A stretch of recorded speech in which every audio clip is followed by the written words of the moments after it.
Coucou les gros bidous. Cette vidéo, c'est un retour sur les 10 jeux que j'ai le plus utilisés cette année. La jeunesse de cette vidéo est un peu marrante parce que c'est une réponse à un tag. Initialement, j'ai voulu répondre au tag des 10 jeux qu'on voudrait garder à tout prix si on devait supprimer tout le reste de sa collection. Si vous êtes le genre de personne qui avait plus de 10 tarots et oracles en tout cas. Et c'est un cauchemar pour moi de faire cette vidéo. Je sais pas tellement pourquoi, parce que ça m'amuse et j'aime bien l'absurdité de la chose. Genre, si on fuyait une catastrophe naturelle et qu'on devait prendre que 10 jeux, genre, bien sûr, j'en prendrais pas 10, peut-être 3, mais certainement 0, parce qu'en fait, ma priorité n'est pas mes jeux de tarot, bizarrement, mais forcément, en vrai, mes chats, mon amoureuse, limite même mes vêtements, parce que mon confort passe avant toute chose, enfin mes tarots. Donc voilà, à chaque fois je me disais, ah, ce serait quand même chouette de retourner dans mes agendas / journaux de l'année dans lesquels je note l'ensemble de mes tirages pour vraiment faire le bilan des tarots que j'ai utilisés. Enfin, je note surtout les jeux que j'utilise au quotidien, sinon j'utilise mes autres plus gros carnets pour noter les plus gros tirages. Mais bon, c'était l'occasion de faire le bilan et finalement, avec le temps, j'aime quand même que cette période liminale, même si je suis pas très fan des trucs de Nouvel An et tout ça, elle soit quand même propice à engager des transitions, à faire le bilan sur ce qu'on veut garder dans sa vie, ce qui fonctionne pas, ce qui nous frustre, ce qu'on aime vraiment et tout ça. Donc voilà, mais bon, j'étais une fille sage là, pour le coup, j'avais juste envie de suivre les tags et à ce moment-là, il n'y avait pas le tag des jeux qu'on avait plus utilisés et je me suis pas donné cette liberté. Donc quand j'ai vu que ce tag-ci était sorti, j'étais trop contente parce que c'est ce que j'ai plus envie de couvrir. Sachant que la vidéo des 10 jeux, elle devrait sortir à un moment parce que ça me permet aussi un processus réflexif sur ma collection.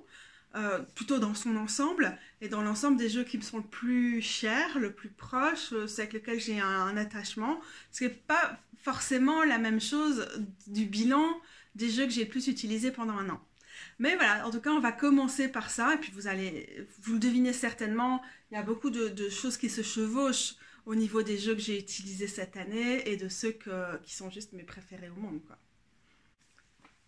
Je vais commencer par le Gentle Tarot parce que c'est une histoire qui est quand même assez amusante. J'ai vraiment craqué sur ce tarot. Et quand j'ai fait des vidéos sur ma collection au tournant de l'année, là vers juin, le mois de juin, le challenge de papote et lunaison, je vous disais que j'avais vraiment envie de ce tarot. Et puis j'ai eu l'occasion de troquer ce tarot, neuf en plus. Donc c'était vraiment très très chouette. Et je l'ai utilisé quotidiennement, mais vraiment quasiment tous les jours, tout l'été. Bon, du coup, je l'ai reçu mi-juillet et en juillet-août, c'était mon tarot de prédilection. Et puis, j'ai tout de suite eu l'impression que mon amoureuse, que vous entendrez peut-être dessiner derrière, à qui on dit un grand coucou, elle s'entendrait bien avec ce tarot. Et donc, une fois que l'automne est arrivé, je l'ai mis entre les mains de Rose. Et au final, Rose a monopolisé ce jeu et j'ai préféré ne pas... Je sais, pour moi, un tarot n'est qu'un tarot, enfin c'est qu'un jeu et il peut complètement circuler et tout ça, mais j'ai vraiment préféré pas mélanger les énergies au niveau symbolique. J'ai préféré qu'on ait chacune notre jeu et qu'elle puisse travailler avec lui tranquillement. Et du coup, même s'il y a des moments j'avais envie de tirer une carte avec lui, je l'ai peut-être fait une fois sur ces 3, 4, 5 derniers mois, 4 derniers mois, mais en vrai, je l'ai plus touché. C'est assez rigolo, mais c'était juste parce que moi, ça me fait plaisir de le voir au quotidien, de voir Rose qui l'utilise et de pouvoir aussi, comme le livret est en anglais, lui traduire les textes. Donc, ça me permet de continuer à avoir un contact avec lui, à pouvoir m'émerveiller de ces sublimes illustrations. Et la force ici, regardez-moi ça. Le Gentle Tarot, ceci dit, du coup, je pense que je vous en ai parlé quand j'ai parlé de mes jeux estivaux. En fait, déjà, c'est vrai que c'est un jeu assez estival, donc ça ne m'étonne pas que pour l'instant, je ne l'utilise pas. Et ça ne veut pas dire que je ne veux pas reprendre une relation très forte avec lui. Mais il a ce côté d'être dans le soutien, d'être un jeu très très attentif, que les textes sont très très précieux aussi. Donc c'est un jeu qui est très agréable à utiliser avec le livret. Et... j'ai pas eu besoin de ça toute l'année forcément non plus, mais c'est vraiment une de mes découvertes de l'année en plus, incontestablement, le Gentle Tarot. va continuer à animer ma vie, même si... En fait, c'est un tarot très, très intimiste. J'ai l'impression qu'il peut nous accompagner dans notre chemin de vie, dans notre quotidien et tout ça, mais c'est peut-être pas celui que j'ai plus envie d'utiliser pour des tirages. Mais ça, vous allez le voir, c'est le cas avec beaucoup de mes tarots. En fait, il y a une assez forte distinction pour moi qui a émané cette année entre les jeux que j'utilise au quotidien pour mes petits tirages du jour, pour avoir des petits points d'ancrage, des points de réflexion, pour faire le bilan comme ça au quotidien en mode très très spontané, et puis entre les tarots qui sont vraiment mes tarots de confiance vers lesquels je vais aller pour des plus grands tirages. Et c'est pas forcément les mêmes, et ouais, c'est un constat intéressant de cette année. Du coup, dans mes tarots qui sont aussi bien quotidiens que grands tirages en fait, on a le Fils Spirit Tarot. Il m'est arrivé à la fin de l'année passée. Je l'attendais beaucoup. Et il m'a vraiment pas déçu. Bon, après, c'est une chose de pas être déçu et d'avoir un gros coup de cœur pour un tarot quand on le reçoit. Puis c'en est une autre de former un lien avec lui, de continuer à l'utiliser, d'être en phase. Et bah, je suis complètement en phase avec lui. Je peux me reposer sur lui. Il me soutient, vous allez voir, pour vraiment les tarots qui sont la base de ma base, donc avec le Théa Tarot et avec le Slow Holder, c'est ça qui compte. Je pourrais les lire les yeux fermés presque. On a un lien qui est tellement fort, ça coule de source entre nous, et voilà, c'est très très important. Donc le fait que ce soit un tarot queer non binaire ne gâche rien. J'ai fait pour l'instant qu'une recension en anglais de ce tarot-ci. Il va sans dire que dans les nouvelles reviews que je fais de tous mes tarots queer préférés, je vais faire une review de lui, je vais en refaire une en anglais, en français c'est une évidence.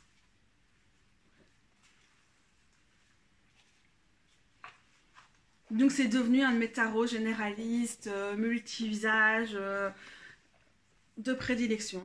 Mon histoire de l'année avec le Slow Holder, c'est qu'il y a des moments, je me suis dit, ah, tiens, c'est bizarre, c'est un de mes tarots préférés, et pourtant je ne l'utilise pas tant que ça, qu'est-ce qui se passe entre nous? Mais c'est juste que pour moi, il a une vibe où je ne vais pas l'utiliser en toute saison, il ne va pas toujours correspondre à ce que je cherche dans un jeu, tout comme le Gentle est tellement doux que je ne vais peut-être pas l'utiliser pour aller à fond dans le sombre, dans les trucs difficiles, autant celui-là, il m'est utile et il m'est précieux pour plein de tirages.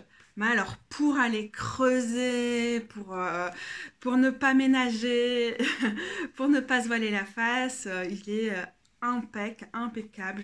Si je dois tirer les cartes pour d'autres personnes, comme il a un univers assez particulier, comme vous voyez, c'est pas toujours lui qui va s'imposer, mais c'est un de ceux avec lequel j'adore absolument tirer les cartes pour d'autres personnes.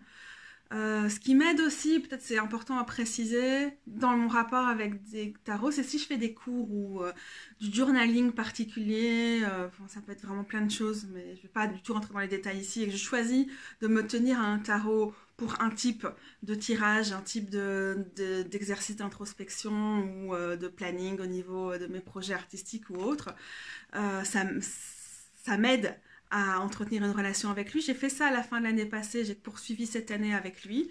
Le Fils Spirit a un peu pris le relais et ça me permet, sur le fait que certaines cartes chez lui sont parfois un peu moins claires que je le voudrais ou diffèrent du standard habituel, ça me permet d'aller plus loin avec lui, de lui trouver encore plus de profondeur, une autre consonance, tout ça. Je ne vais pas revenir sur le fait que dans mes tarots préférés, il y a aussi des tarots qui ont renommé une partie des cartes. On voit ici avec l'éveil au niveau de la carte du jugement, ou l'alchimiste pour la tempérance, avec la visionnaire de vase ou de récipient qui est l'équivalent de la reine de coupe. Et sur le fond du tarot, qu'est-ce qui compte? Est-ce qu'un tarot collaboratif, les cartes renommées et tout? Je vais quand même faire cette vidéo de mes 10 jeux préférés parce que ça va me permettre de vous dire d'autres choses sur eux. Mais pas ici. Ici, je vous explique le lien que j'ai avec eux et pourquoi je les ai plus utilisés cette année. Désolée, je ne regarde pas toujours l'objectif parce que je vois mes tarots derrière et donc je suis en train de regarder mes tarots en inversé pour savoir de quoi je vais vous parler. Je ne me regarde pas moi. Là, je me regarde moi. Là, je regarde mes tarots. Là, je me regarde vous. Mais comme je suis très sensible au LED, J'ai un peu du mal à fixer. Bref, on continue. On est dans le désordre total, c'est pas forcément les jeux que j'utilise le plus, mais c'est aussi histoire de vous perturber si je refais une autre vidéo sur mes 10 tarots, qui seront cette fois-ci ceux dont je peux pas me passer. Donc c'est un oracle. Believe in your own magic, j'en ai parlé plusieurs fois. J'ai pas fait de recension sur ma chaîne YouTube, mais par contre j'en ai parlé un peu sur Instagram et je ferai d'office une review de celui-là aussi dans mes tarots queer.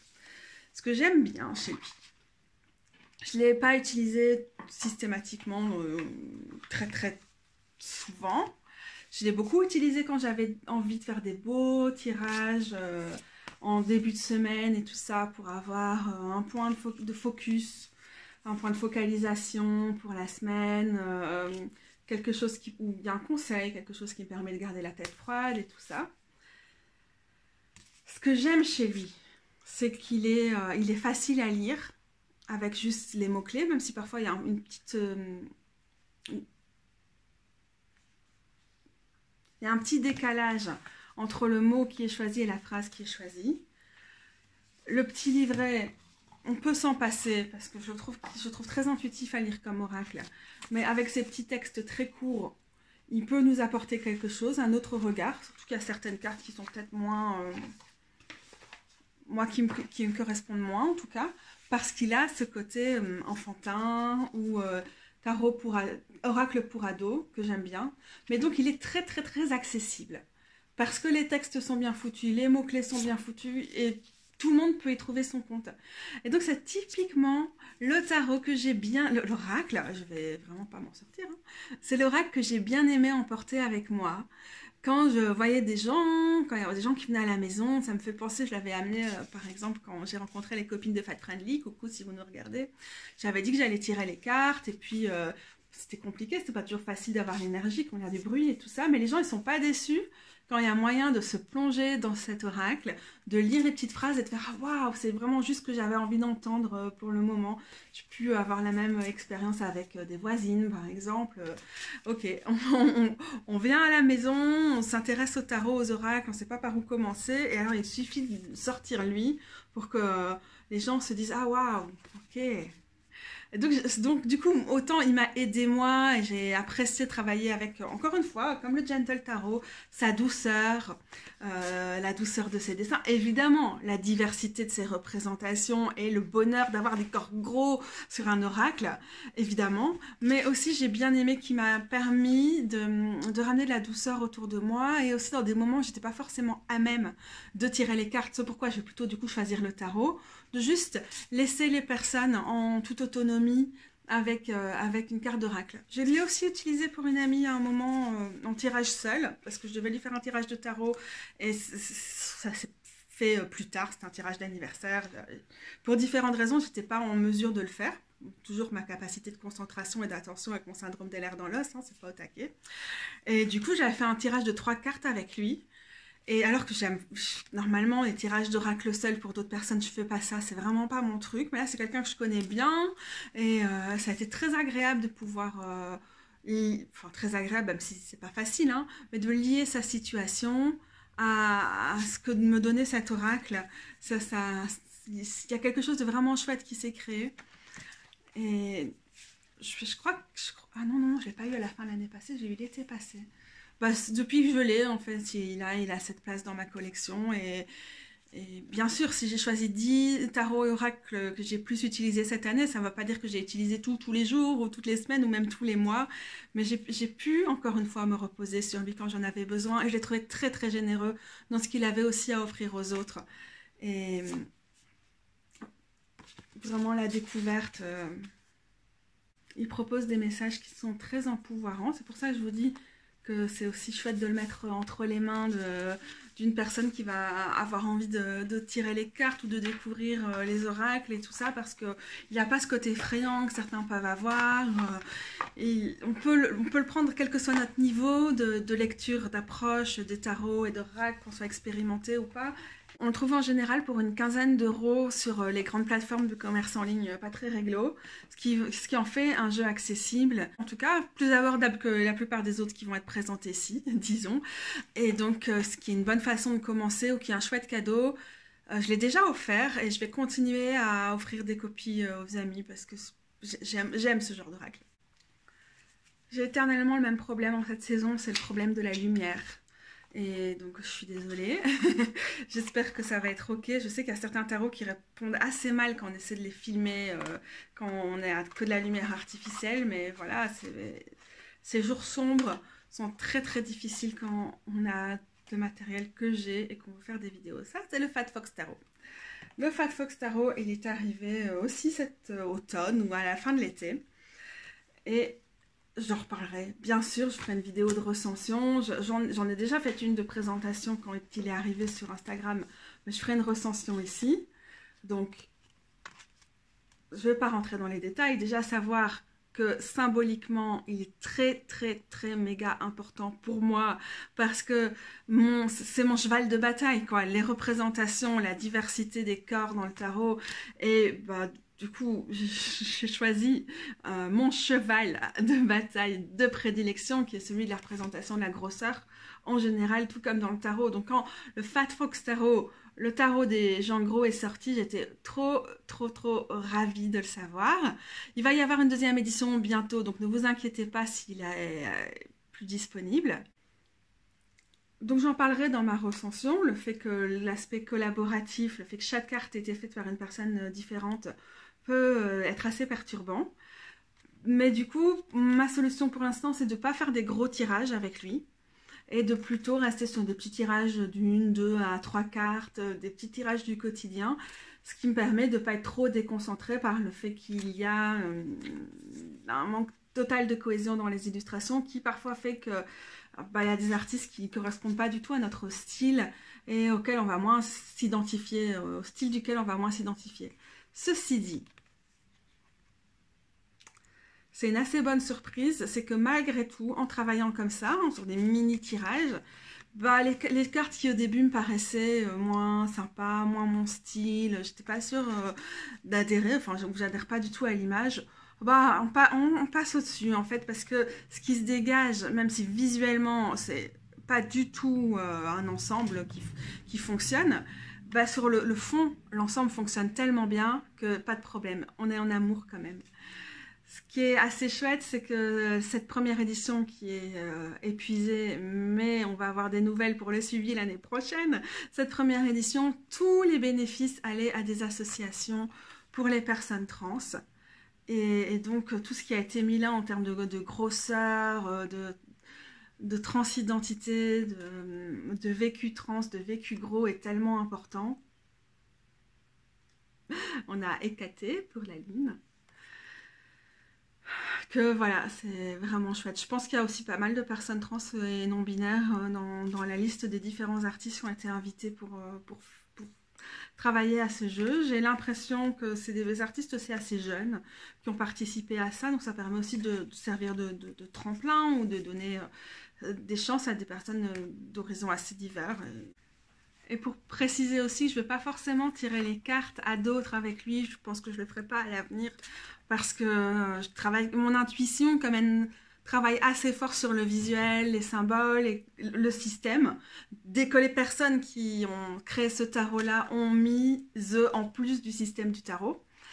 Et du coup, ça là c'est manquant pour moi, ce serait pas un tarot que personnellement, ça ne veut pas dire qu'il n'est pas utile pour d'autres, hein, mais que perso je pourrais utiliser pour tirer les cartes pour d'autres. Donc, comme la boîte nous montre qu'il y a quand même un lien entre les différentes cartes, c'est l'idée de constellation grosse, ça c'est vraiment nickel.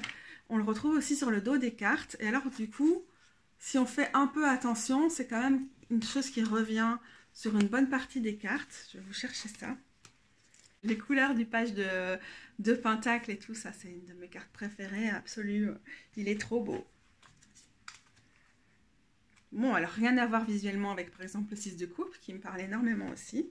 On revoit la nuit. Allez, bah, là on voit quand même un peu aussi l'idée de constellation. C'était pas ça là que je cherchais, mais le monde et à nouveau ces étoiles, ces constellations. Ah voilà, c'est celle-ci. Le roi de bâton, les constellations, comment elles sont au dehors et dans le personnage. Waouh, ça c'est ma carte préférée parce que je trouve qu'elle résume très très bien ce tarot.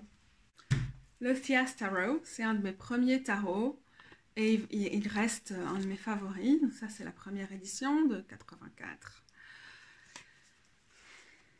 Je ne vois pas comment ne pas, ne pas l'aimer, ne pas me reposer sur lui, encore une fois.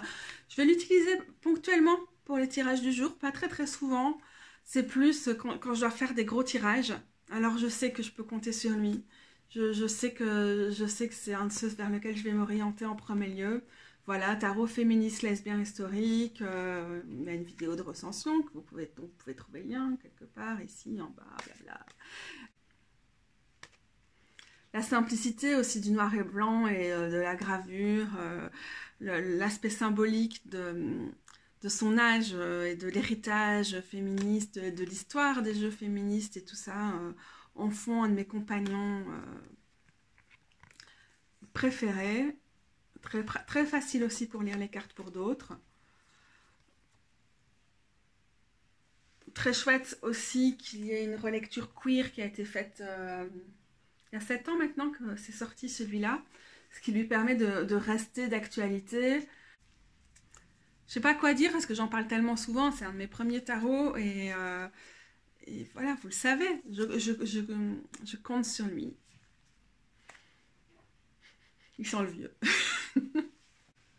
En parlant du théâtre, il y a quand même un truc que j'ai oublié de dire, c'est qu'il s'est montré très très coopératif et plus que présent, plus que avec une envie d'aider, disons, quand je voulais travailler sur les questions ancestrales, notamment de tarot ancestral avec des livres et tout ça, mais aussi tout simplement quand mes ancêtres avaient des conseils à me faire passer. Il y en a un autre qui est le Ophidia Rosa Tarot, mais qui n'est pas dans mon top 10 parce que je l'ai quasiment utilisé que pour ça. Mais lui était très très présent, très puissant. C'est une révélation de cette année. C'est pas forcément vers lui que j'aurais été auparavant pour ce genre de questions.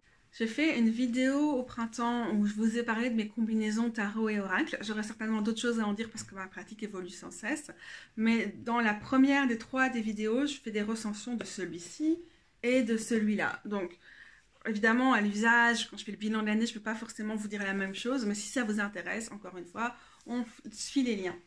Donc, celui-ci, c'est le... Katou a foutu du washi partout. Wild and Known Archetypes. Il me plaît pour des raisons que j'ai évoquées dans ma vidéo de recension et aussi certainement malgré les réticences dont je parle dans ma vidéo de recension. Il y a 78 cartes. Donc c'est le côté rond et tout, c'est vraiment gros, ça c'est très difficile à manier.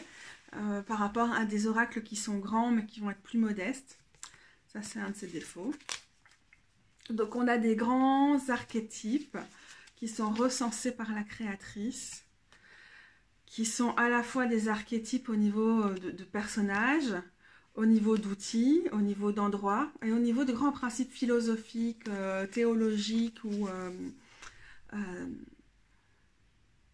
spirituels, on va dire.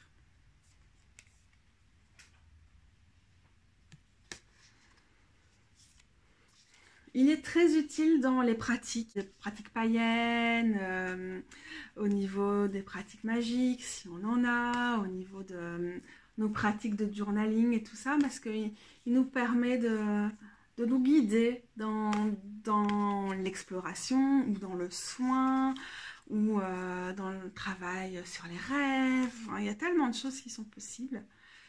Et je le lis peu tout seul, mais j'aime bien l'utiliser dans mes tirages à des moments symboliques, comme les tirages de la semaine, qui sont finalement les moments symboliques que j'ai plus choisis cette année. Peut-être que l'année qui vient, je me référerai plus au cycle lunaire, par exemple, ou des trucs comme ça. C'est vrai qu'au final, à ce stade de l'année, je dirais que c'est les tirages hebdomadaires qui ont pris le dessus.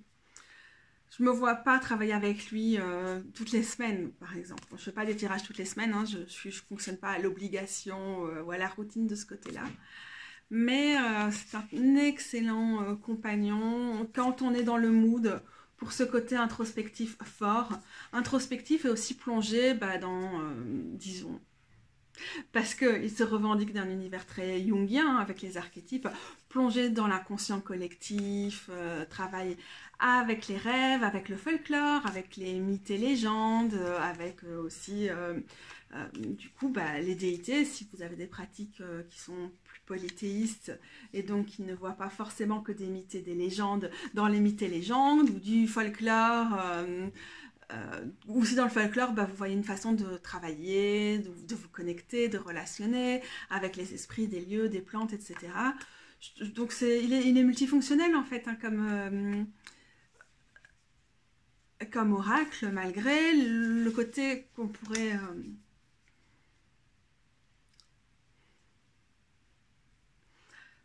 la créatrice étant très New Age dans sa façon de voir le monde, on pourrait le trouver assez limité, ça pourrait ne pas forcément nous convenir, mais en même temps, il se prête bien à beaucoup de choses, peut-être au-delà des intentions de la créatrice. Ce qui est aussi, c'est ça de l'art, quand ça fonctionne, c'est quand ça dépasse aussi ce que l'artiste a voulu partager et qu'on peut se le réapproprier. Là, ça va bien se passer parce qu'il me sert à ranger mes bics. Le New Chapter Tarot, je vous en ai parlé à sa sortie, enfin quand je l'ai reçu, et d'ailleurs à sa sortie en mai. C'était un énorme coup de cœur pour moi, donc je vous le confirme. Depuis son arrivée au printemps, on a continué à cheminer ensemble. C'est moins un tarot que je vais utiliser pour les tirages quotidiens parce que la personne qui l'a créé dans un moment de transition, dans son cheminement personnel et de changement de vie, d'entre-deux, tout ça. Et donc je vais plutôt l'utiliser par rapport à des questions qui sont liées aux choses qui sont en changement, en transition, ce qui va parfois dire aussi à l'arrêt dans ma vie. Et quand j'ai besoin de faire le bilan là-dessus, de voir où j'en suis, je vais me tourner vers lui. En été, quand j'étais plus capable de me sortir et de me balader avec mes tarots, il m'a aussi été très utile pour du travail spirituel, des connexions plutôt animistes et tout. Globalement, c'est surtout un gros compagnon dans les épreuves, le mouvement, dans la vie. Et ça, c'est unique. J'ai souhaité, depuis le début, lui laisser cette place unique dans ma vie. Dans mon cheminement, dans l'usage que je fais de ce tarot-là. Et je le regrette pas du tout. Je me verrai jamais tirer les cartes pour d'autres, quoi, avec. Il y a toujours quelque chose dans la symbolique qui n'est pas celle avec laquelle je suis toujours le plus à l'aise, parce qu'il emprunte beaucoup de traditions occultistes, hein, notamment dans le fait que c'est un tarot qui est très inspiré, qui a la croisée du système du Rider-Waite-Smith et du système de Thoth. Alors j'ai aussi bien aimé, parce que j'aime bien emmener les tarots dans la nature, même si là c'est l'hiver que c'est chiant, j'ai bien aimé faire des photos de lui avec les plantes et tout qui sont représentées dessus, comme par exemple les pivoines. D'ailleurs, je pense que ce 2 de bâton a beaucoup inspiré ce tatouage de pivoine que m'a fait Marin d'eau douce ce printemps. Enfin, mon choix de cette pivoine. Et pour moi, la vibration entre un tarot et juste la nature, rien que ça fait déjà un tarot qui fonctionne pour moi. Un tarot avec lequel je peux relationner, je peux me sentir à l'aise. On remonte la grande prêtresse parce que quand même, c'est une carte importante. Voilà.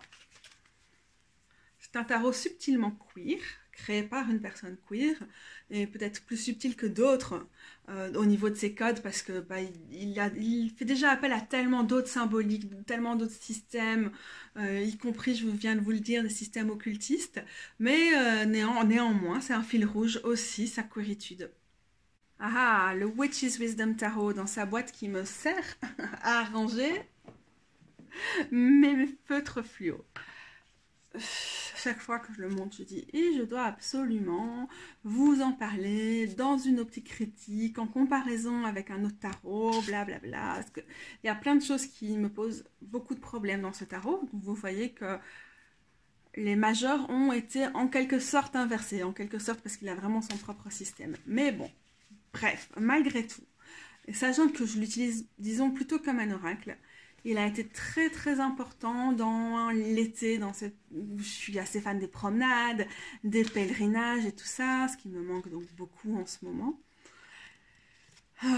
C'est un oracle qui est silencieux, oracle / tarot, qui est silencieux en ville, mais vraiment silencieux pour moi, il n'a rien à me dire, mais qui est très très fort à la campagne, et comme je viens de la campagne et que j'y retourne souvent dans ma famille, et pour voir ma famille, et aussi ce lieu où je me sens si bien. Là, il a été vraiment très très fort par rapport aux esprits du lieu, par rapport à de très anciennes déités qui sont associées à des lieux et tout. J'ai vraiment beaucoup aimé ce qu'il a donné, les synchronicités par rapport aux animaux et aux plantes représentées. Malheureusement, il est beaucoup trop grand et beaucoup trop lourd, et rien que là, j'ai du mal à le tenir. Hein. Bon, ok, d'accord, j'ai une maladie chronique, mais quand même. Mais donc c'est dommage parce que pour moi, c'est un tarot d'extérieur et en même temps pas très maniable.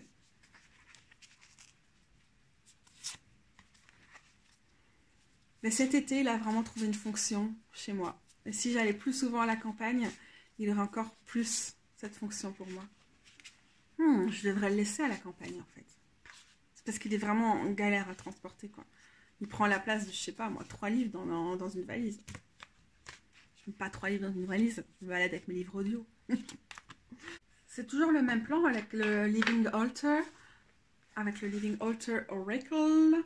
C'est que donc j'en ai fait une recension quand j'ai eu la chance de le découvrir, quand on me l'a offert au printemps.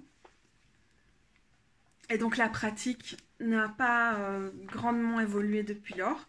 Je me suis juste rendu compte que, encore une fois, il y avait des périodes où c'était pas vers lui que j'allais le plus aller. C'est vraiment un oracle très puissant, magique. Il est chargé magiquement par les créatrices. Personnellement, je trouve que ça se ressent très fort. Il est très présent, il a une véritable présence en plus de sa puissance. Là, je commence à fatiguer, j'aurais tellement de mal à l'expliquer, peut-être qu'il ne faut pas le faire. Je l'ai utilisé en tirage seul, une seule carte, parfois 2 parce qu'on est un peu perdu et tout, mais après sinon ça devient trop. Et puis je l'ai utilisé avec d'autres oracles ou avec le tarot pour faire des espèces de combinaisons qui permettaient de ratisser du terrain, quoi, d'être sur quelque chose d'assez large dans ce dont ça parlait.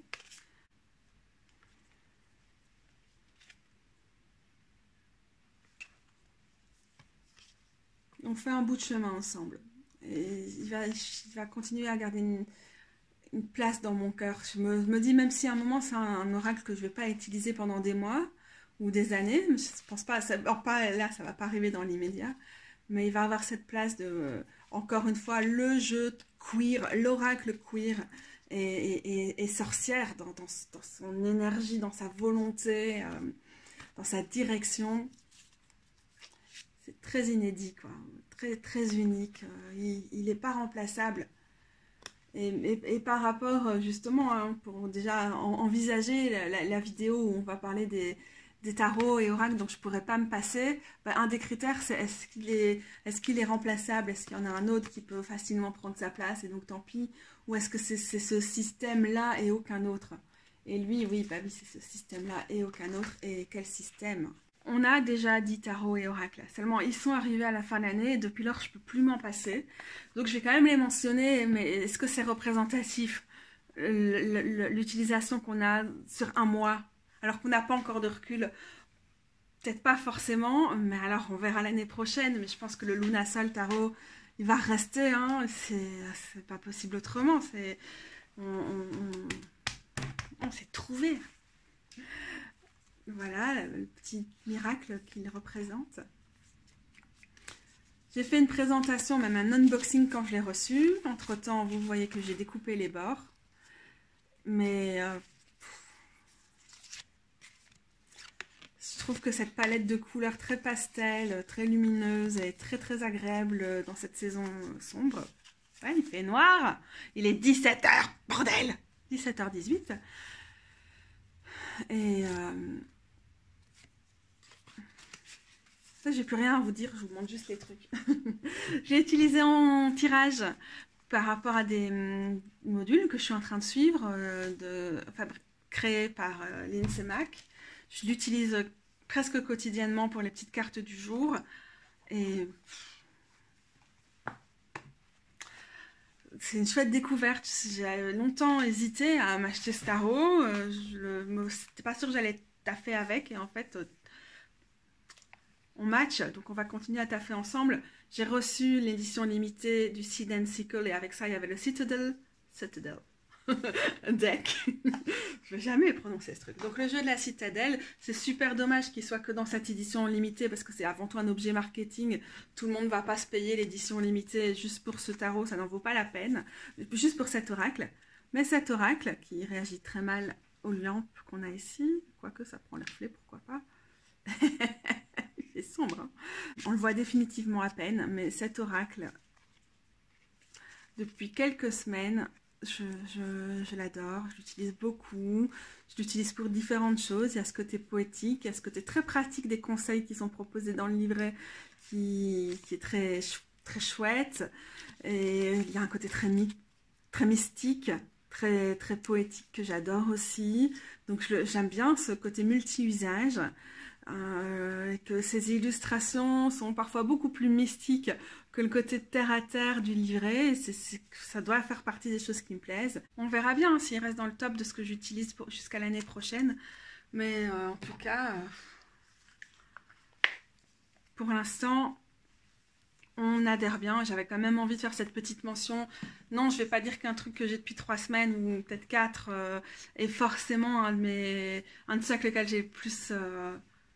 été en relation, en compagnonnage, en travail cette année, mais pourtant on commence sur les chapeaux de roue, et donc fallait quand même que je le mentionne. C'est un de mes jeux d'hiver en tout cas. Bon ben voilà, ma collection des 10 tarots et oracles, plus les 2 que j'ai utilisés à la fin de l'année avec lesquels on a fait le lien cette année.